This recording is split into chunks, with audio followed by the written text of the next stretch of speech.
To understand the girl that I'm today, you have to know various stages of my life. I was born in France, but my parents come from North Africa. I remember crazy and funny moments with 5 of my brothers and sisters and our animals. Despite this atmosphere, actually wasn't happy. My parents weren't happy together. My mother was really aggressive and my father had to leave us few times per year. It was hard to see my father crying and feeling guilty. He suffered a lot.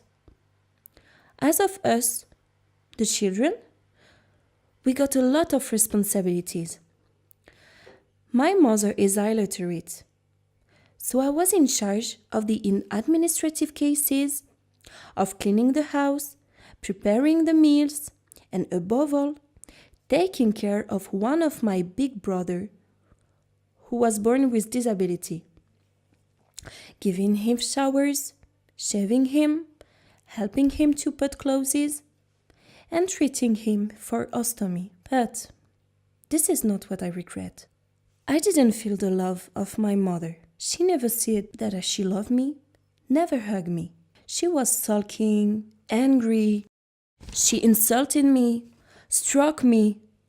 But I had to support it because I was the daughter. She didn't let me go out. I wasn't allowed to have friends. I had to lie to see them. I had to be accountable for each thing.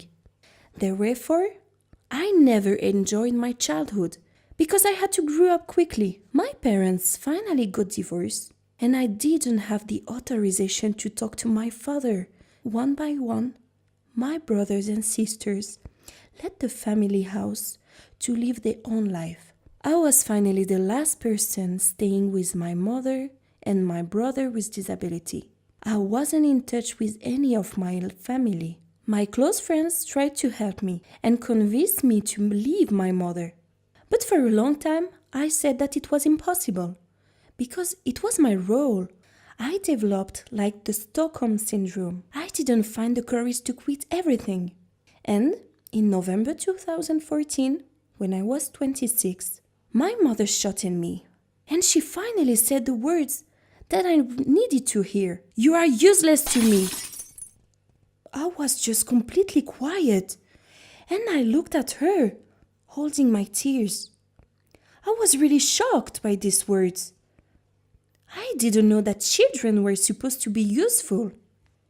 It wasn't possible to stay with a person who considered me as an object, weak and be broken, and who couldn't recognize my place. I realized it was time for changes. I didn't want to be hurted again. Few weeks later, the time came. And to avoid problems, I didn't talk about my departure.